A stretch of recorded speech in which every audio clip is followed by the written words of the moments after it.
I think what's happened in the last 2.5 years has created more opportunities for people than at any time in the last 50 years.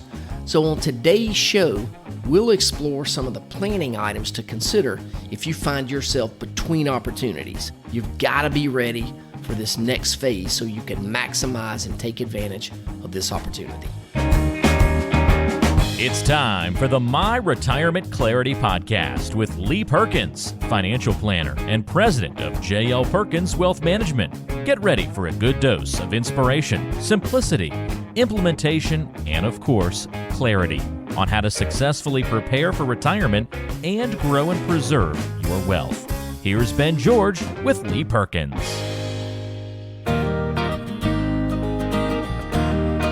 Well, glad to have you back on another episode of My Retirement Clarity. This one is going to kind of touch on maybe a difficult topic for some, getting between jobs. I know, Lee, whether or not it's by your own choice or not, and a lot of people are choosing to step away from work later on in their careers, like getting close to retirement, maybe reevaluating where they are, or if you're forced into an early retirement possibly, or forced out of your job as you approach retirement. This is a situation more and more people are finding themselves in. Yeah, it really is. There's a whole lot going on with just how the world has changed over the last couple of years. So with COVID and things like that. So it should be a fun show. Yeah. So no matter where you find yourself between jobs, we know it can be frustrating. And today we want to kind of help you understand there are maybe some opportunities out there for you. So we're going to provide you with some considerations to keep in mind and discuss some of these challenges and opportunities if you are between jobs, and hopefully this will help you out. And if you have questions for Lee, if you want to schedule a meeting with him, you can do so at talkwithlee.com. Very easy to remember that, talkwithlee.com, and you'll find all of our podcasts online at myretirementclarity.com. All right, let's go through some of these considerations, Lee, and also we'll have a mailbag question later on, so make sure you stick around until the end. But the first thing to consider when you're between jobs is it time for a new career? Is this an opportunity now to explore maybe that new career path that you'd thought about for a long time, but actually just never took that next step? Yeah, obviously there were a lot of bad things that came with COVID, but I think one of the good things that came out of this whole thing were the new opportunities that were created. All of a sudden companies all over the place sort of figured out how to conduct business with people working from home. And of course, we've determined and learned that there are certainly pros and cons to working from home. But really what it did was open the eyes of hundreds of thousands of people all over the country to other opportunities. And so honestly, Ben, I would say right now, more than almost any time that I can ever remember, the employee has the upper hand in the labor market. Employers are desperate for workers, and certainly they're willing to negotiate the terms of employment. And I'm not talking about just salary. I'm talking about, flexible work schedules, days off, where you work. It's completely different than it was 3 years ago. And so if you find yourself between opportunities, I think now is a great time to sort of look around for something new. I've had some clients make changes over the last 2.5 years, really sort of late in the game as far as their working career.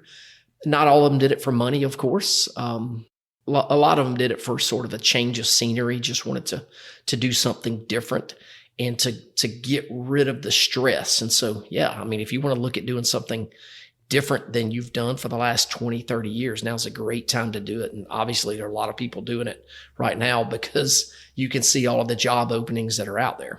Yeah, I know it can be a scary prospect of thinking about trying to step in and do something new, but it can also be liberating too, right? Yeah. To have that opportunity. So yeah, I guess a chance for you. All right. What about this one? Is this maybe an opportunity now to work for yourself, right? You've maybe had a skill set or you've had a side gig for a while that you think maybe could become a self-employment opportunity.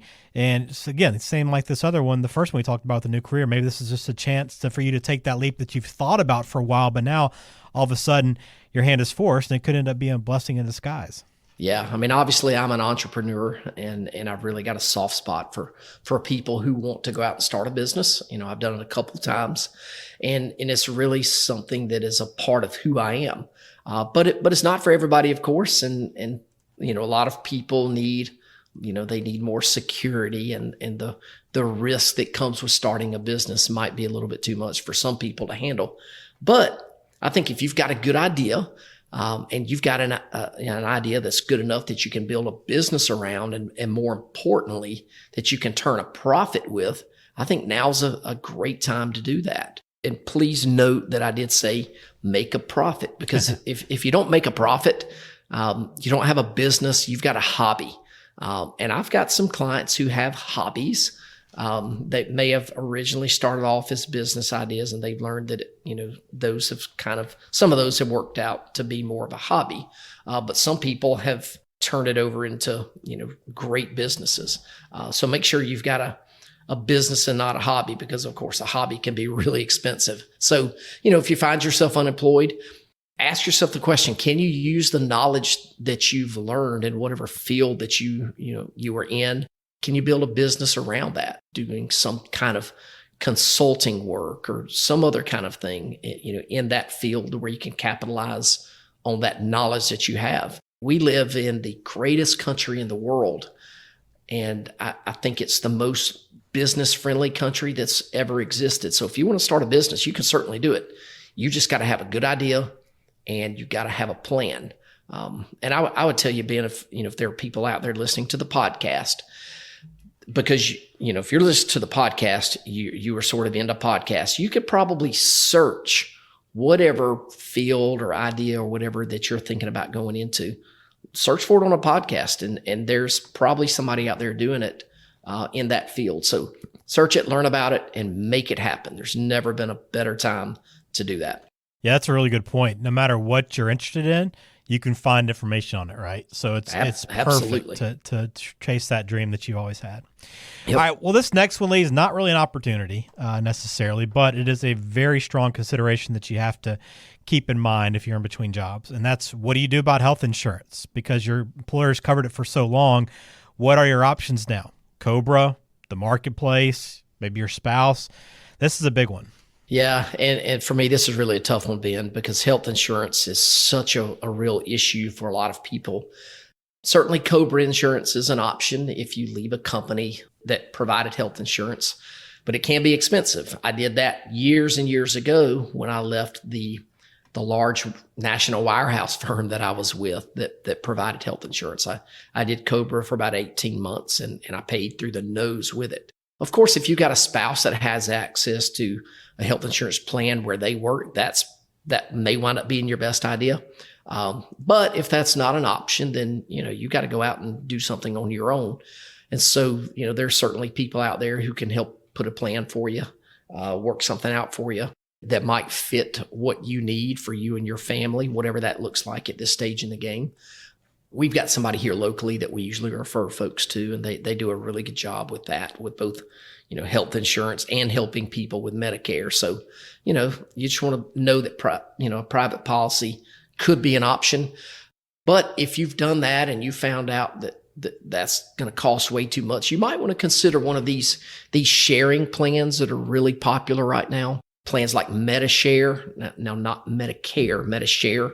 MediShare is probably one of the most popular ones. And as a matter of fact, it's one that I used for my family for probably 7 years. And it really worked great for us.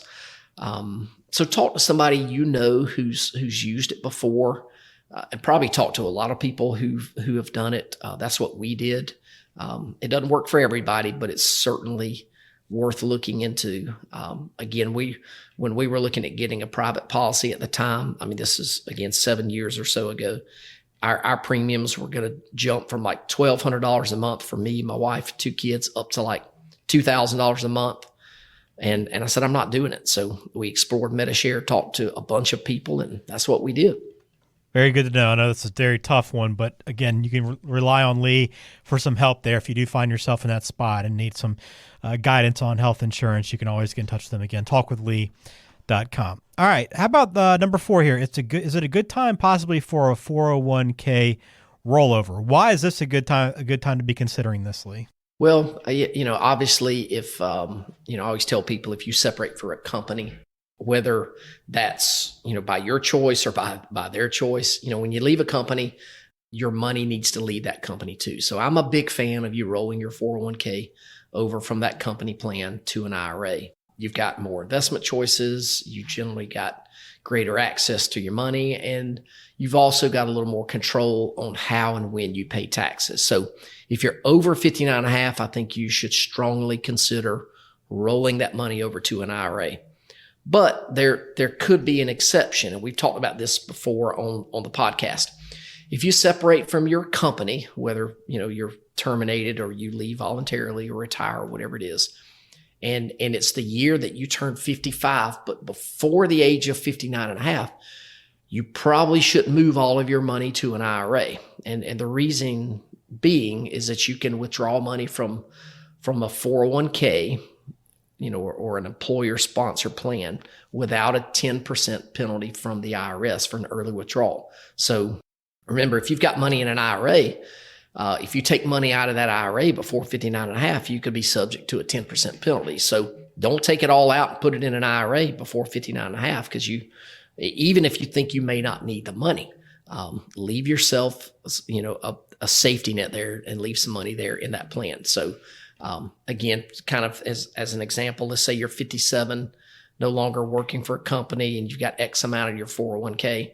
I would say, you should probably move most of your money to an IRA, but you should leave a portion there just in case, whether it's for monthly income or in case you decide to start a business like we just talked about earlier. Don't roll it all over, just mindlessly. Make sure you've got a plan. And of course, if you don't have any idea how to invest your money, make sure you get help from a professional advisor, not a stockbroker, somebody who's going to tell you 2 or 3 companies and they promise they're going to make it rain, but do this with an advisor who can, put together a great portfolio for you, but who can also do a whole lot more than just investments. That's what you want to look for. Hey folks, Lee Perkins here. If you've listened to this podcast for any amount of time, you know how much I hate taxes, and I know you probably do too. Our politicians are completely out of control. Their spending is off the chart, and you've got to be prepared for increasing taxes in the future.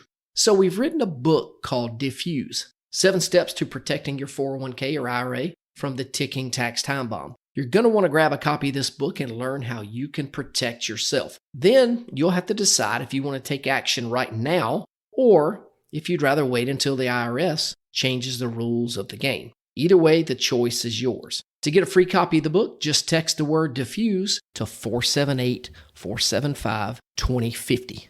That's DEFUSE to 478-475-2050. And we'll send you a free copy. Thanks again for listening. Now back to the show. All right, very good. I got one more to be thinking about if you're in between jobs, and that's what kind of tax planning should you be doing? And depending on when during the year you separate from your employer, you might have some tax implications to think about. Also, the lump sum severance, if you receive that, you might have a much higher taxable income this year than you normally have, which might require some planning. There's a lot of things to be thinking about here, but as always, taxes are something you need to have in mind. Yeah, this is a good one, Ben, because I think this is one that sometimes gets overlooked by people. So anytime your income changes, your taxes change, and this could give you really an opportunity that you may not have had if you were still working. So, if you get a big chunk of money, chances are it's probably going to be taxed pretty heavily. Not always, but many times the tax withholdings on a larger lump sum of money is going to wind up being more than you'll actually owe. So if that's the case, you're probably just going to wind up getting a bigger refund after you file your taxes. So I would tell you, once you have an idea of what your projected income is going to be for the year, and if we determine that it's going to be less than it was your overall income the previous year, then we've got a real opportunity for a Roth conversion. So, maybe we use that decrease in taxable income to our advantage so we can pay taxes on a Roth conversion and get that money growing for you in a tax-free account. Now, certainly you don't want to automatically do a Roth conversion right away because, what happens if you wind up getting a job very quickly and maybe it even pays more than you were making at your other job? Well, if that happened and you already did the Roth conversion, you could wind up being in a bracket that you probably didn't want to be in for this tax year. So anyway, there's always a tax consideration when there's a job change. And so that's why we focus so much on helping our clients plan to pay less taxes over the long term than they're on track to do. Yeah, and that's why you also have that book offer that we always provide here on the My Retirement Clarity podcast. If you are interested in learning more about tax planning and some ways that you can position yourself better in retirement, this book offer is a great way to start. Yeah, I thought this was going to be a great segue to tell folks about this book. Yeah, if you want a copy of this book, it's called Diffuse. Text the word Diffuse, DEFUSE, to 478-475-2050. It's a great book with strategies that you can implement on your own or with our help or with the help of somebody else to help you pay less taxes over the long term. Just basically help you be better prepared, especially in light of what's going on in our tax environment right now. All right. So that'll conclude our conversation here on considerations, financial planning considerations if you are between jobs, again, whether you're fired, laid off, or just want to step away altogether by your own accord.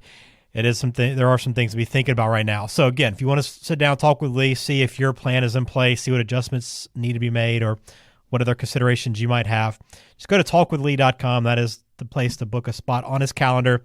And if you want to call directly, you can always do that at 478-254-3550. All right. I want to get to a mailbag question before we close out this episode of the podcast. Had one come in this week, Lee, from Rita, who was in Warner Robins. She says, I'm 61 years old and have never had a financial advisor. If I've made it this far on my own, surely I can make it the rest of the way, correct? Possibly. I've talked about it on the show before. I don't think everybody needs a financial advisor. I don't know the level of complexity in your plan, Rita, or in your situation. So yeah, it's possible that you could make it. But I would say there's probably going to be some things that you may not be aware of that you don't know how to plan for. Because, at the end of the day, you don't know what you don't know. So yeah, you could certainly do it, but make sure that you do your homework and you make sure you cover every possible thing that you could possibly cover. I don't know if you're married or not married. So I generally tell people everybody winds up hiring a financial advisor, and it's just a matter of when. So Rita, fast forward to when you're 80. Do you still want to be handling your own finances? Are you mentally capable of doing that? Depending on what happens with our cognitive issues, because a lot of people have cognitive issues later in life, and they certainly don't need to be handling their finances. So yeah, you can do it, but it may be a little bit of a gamble. All right. Appreciate that question from you, Rita. If you have one for us, send it in to us. We'll do our best to get it here on the show and do our best to answer it for you. You can go to myretirementclarity.com. That is the home for our podcast, and a lot of great information there can be found. But also you can always visit talkwithlee.com to book a time to sit down and chat with Lee directly. All right, Lee, we always appreciate your time as always, and hopefully this one is a big help for those that find themselves in between jobs, because I know it can be a very challenging time. It's definitely challenging for a lot of people out there right now. So make sure you go back, take some notes on this podcast, and hey, it's a great time to maybe explore some other opportunity. Absolutely. Well, thank you for joining us on this episode of My Retirement Clarity. For Lee Perkins at J.L. Perkins Wealth Management, I am Ben George. We'll talk to you next episode.